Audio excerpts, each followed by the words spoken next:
closer? Yeah. No. Closer? No, Not closer. that. No, like this? that's okay. Tell us when to stop. What about here? That's Okay, right good. there. I like that. Come on. This is your Sedgwick County Fire Department!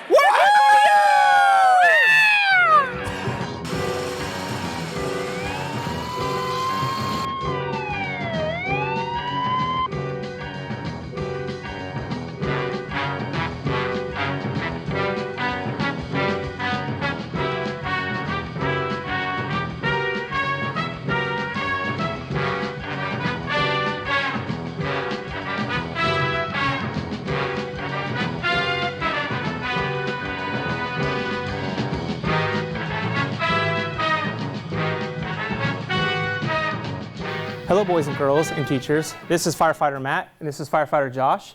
And we're coming to you remotely due to COVID restrictions. Our fire prevention team decided to put together a video because we don't want to forget about you guys. We want to instill the importance of October. October is a very important month for the fire department. It's an opportunity for us to go out and get into the community and get into the schools and visit with teachers and parents about the importance of fire safety. So this October, we're going to come from you remotely due to COVID, but we're not giving up on you, and we are going to put this video together for a learning opportunity for you guys, and also to make sure that we did everything that we possibly could to make this happen. So we're going to have a lot of good things to work on today, and things that we're going to go over. Some of this might be repetition for some of you older kids, but for you younger students, this stuff is really, really important, and there's lots of good stories across the country about people using their fire prevention skills and having their smoke detectors working with some really, really good outcomes. So we're going to go ahead and kick this off, and we're going to get started with some basic fire prevention items. All right, so the first thing we're going to learn about today is I like to go to imaginary land, because not all things even firefighters like to play with, such as matches and lighters. We're going to go to pretend land, and this Sharpie here is going to represent a lighter. Maybe it's a lighter that mom or dad left out, or maybe grandma or grandpa lit a candle, or little brother or sister got caught wandering around with a lighter. And I want to tell you the importance of not playing with these items. These items do produce heat, and they can catch clothes or items on fire. So the first thing that you do if you find matches or a lighter is we're not going to touch it. We tell an adult. So an adult would be a teacher, a firefighter, a police officer, a para at the school. Those would be considered adults. Your 10-year-old brother might not be considered an adult, so we want to find that adult to let him know, Mom or Dad, I found a lighter and the fire department told me that I should tell you about it so you guys can secure it. So if we find one of these on the playground or on the dining room table or left on the counter, we want to make sure that we do not touch it. We tell an adult. All right? So the next thing we're going to talk about is working smoke detectors. So smoke detectors detect smoke, and they're going to alert you early to the presence of smoke inside of your home. Usually they're mounted exterior of a bedroom, and they'll have a beeping noise to them to wake you up and to alert you so you can go outside quickly. I'm going to go ahead and push the button here. All right, and that's what a working smoke detector should sound like. Teachers and parents or paras listening to this, we want to make sure that we're instilling or sending a note out to our parents that these are getting checked at least twice a year. Usually at time change, we want to make sure that these are getting tested. And if those kiddos do not have a working smoke detector inside of their home, Sedgwick County Fire District does have a program for that, and we can put a link in this video as well so we can get those working smoke detectors inside of those homes. Thank you, Firefighter Josh. Next thing we're going to talk about is we're going to talk about kitchen safety. A lot of kids and accidents and burns happen inside the kitchen. I know that it is very tempting to go figure out what grandma's cooking, those fresh hot cookies or the macaroni and cheese on the stovetop. We know that we want to open it up and take a look inside the lid, but very, very important for you kiddos not to pull those things down on top of you. Those things are hot. We want to keep a good 3-foot distance. It's like a no-kid zone in that area while mom or dad or grandma or grandpa are cooking. So we want to ensure that, that you guys are staying safe and out of the kitchen when the cooking is happening, and just wait at that table for the food. It'll be coming, okay? So stay out of that kitchen. It is a high hazard area for kids, and we don't want anything to happen to you guys. So let's just say that we didn't listen all the way, or a brother and sister, maybe they got too close to a flame or matches or lighter or the kitchen, and their clothes caught fire. Next thing we're going to talk about is what you do if your clothes catch fire. If your clothes catch fire, we do not want to run. Running just adds air to the fire and makes things worse. I do understand the reason to run, because it is going to be very scary, and it will be something that that is going to excite us and get us running. But we do not want to run. The first thing that we want to do is we want to cover our face with our hands, because we want to protect that face and that airway, and we want to drop to the ground, and we want to roll back and forth till that fire is smothered. We do not want to run. It just makes things worse. So if our clothes do catch fire, we just want to cover our face with our hands, and we're going to drop down to the ground, and we're going to roll back and forth. The next thing we're going to talk about is an escape plan. So now we're in imaginary land, and we're inside of a home. So let's say that you are sleeping in your bed, and you hear that smoke detector that firefighter Josh gave me, and you hear that smoke detector. There's a certain things that we need to do if we hear that smoke detector. More than likely, it's picking up a signal of smoke, so that tells us that we need to go outside. All right, so when we go outside, we understand that heat and smoke and the bad stuff is high and the good air is low. Okay, so if we have a lot of smoke inside of our house, we want to crawl under the smoke. Just like a dog would, or a small child, when they crawl really close to the ground, that's what we want to do. All right, so we want to roll out of bed if we hear that smoke detector, and we want to crawl under the smoke, and we want to exit the house as fast as possible. Speaking of exits, we always want to have 2 exits inside of our home. The front door is usually going to be the number 1 choice, but if we can't go out the front door, we can always choose a window for a secondary means of egress. All right, so once we're outside, we want to have what we call a meeting place.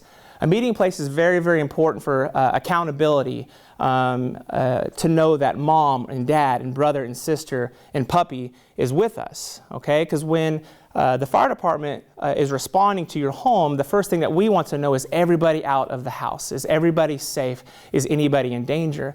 And if we go, dad's here, mom's here, and sister's here, we're missing brother, that changes our tactics a little bit. And we're going to come in there, we're going to do a search and help you guys get out quickly. All right, so a meeting place is a place exterior of the home, usually a fixed object. You don't want your meeting place to be something that moves, like a car or something that can change day to day. An old oak tree, a mailbox, a basketball goal, those are great meeting places for your family to decide on. So once we get outside, we stay at our meeting place. And it is not okay to go back in and get your favorite toy. I know that those things are very important to kiddos, or an Xbox or some sort of PlayStation. Those things can be replaced. You guys cannot be replaced. So we do want to ensure that you guys are staying at your meeting place. We do not go back inside. And the fire department will be responding to take care of that fire as fast as possible. The next thing we want to talk about is the number that we call in an emergency. So the number that we call in any emergency is 911. If we call 911, we can get an ambulance, we can get a police officer, and we can also get the fire department. So if you have any sort of emergency, the number 911 will get you the closest emergency response vehicle to your location. Now, we do not want to call 911 to see if it works. I understand that it's very tempting to call 911 and just to see if it works and to figure out how the system works, but we don't want to do that. We don't want to call 911 to order a pizza, okay? 911 is strictly for emergency reasons only. So it is very serious, and if you guys do have a medical emergency or a fire emergency, we do teach that it is okay for you guys to call 911 to get help as fast as possible. The next thing we're going to talk about is fire extinguishers. Firefighter Josh is going to help me out. Now this is a big one.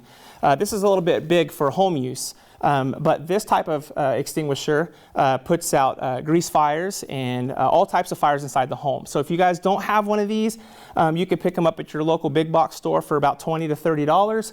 It will be on the smaller side, but really important that we have this in close proximity to the kitchen or the garage area. Thank you, Firefighter Josh. Okay, so we're going to wrap up with showing what a firefighter looks like in their full gear, because sometimes when the fire department shows up, it can be pretty scary, especially if your house is on fire and maybe you made a poor decision, or maybe you did something wrong, and now you're really scared about what might happen or getting in trouble. We don't want you to hide from us. We want you to call out if you're still inside the home, and we want to come in there looking for you. And I want to show you what Firefighter Josh looks like while we are in gear. All right, so Firefighter Josh, he's going to help me out with showing you guys some of the equipment and gear that we have to put on. At the end of the day, we're not superheroes. Our skin burns just like your guys' does, okay? And we choke and we cough when smoke gets in our lungs. So with proper training and gear, we are able to go inside of house fires to come look for you guys or save your stuff or save your puppy. So we're going to show what we look like in our gear. All right, Firefighter Josh. So Firefighter Josh, he has a hood, and that's going to protect his face and his ears and his neck from fire and smoke. He's also going to put on his boots. So he's got his boots on, and we're going to cover up all of Josh's body. By the time Firefighter Josh is done putting on all of his gear, there will be no skin showing. He will have an air pack on. Okay, so now he's going to throw on his coat. If you look at the coat, real quick, Josh. If you look at the coat on the inside, this is nothing more than like an oven mitt. An oven mitt that mom or dad or grandma and grandpa would use to get cookies or something out of the oven. That's basically what the firefighter's putting on right now to protect him from the fire. Go ahead.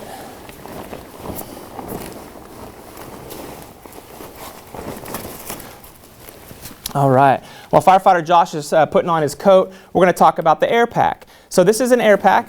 It's basically a huge balloon that we carry on our back that's full of air. Because like I just said, firefighters, we can't breathe smoke. We choke and we cough as well when we're in smoke. So a Firefighter Josh is going to put this big balloon or an air pack onto his back.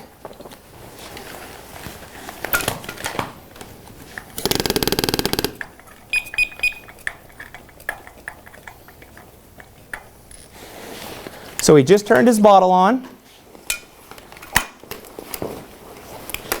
And these bottles, depending on how much we're working, can last us over 30 to 40 minutes of work. So if you notice, Firefighter Josh is getting everything covered up. He's got his air pack on. He's got his flashlight. All right. So this is going to be Josh's mask. It's going to protect his face and his airway.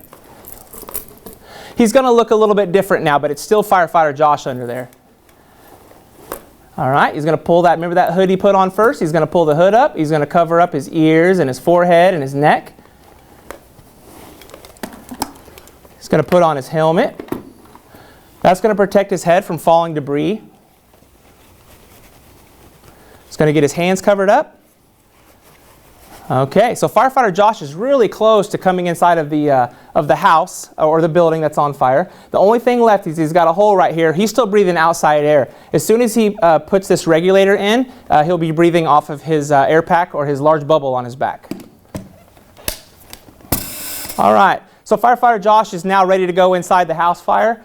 He's going to go ahead and say a few words, and this is what we're going to sound like and when we're coming inside looking for the fire or for victims. I sound pretty funny, don't I? But there's nothing to be scared of. I'm here to help. So don't hide.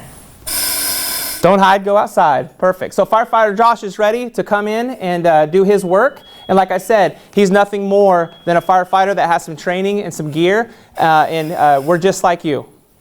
Again, we want to thank you from the Sedgwick County Fire District. Me and Firefighter Josh really appreciate you guys taking time out of your schedule to learn the benefits of fire prevention. We need pizza at the end of the program, please. Put it on the list.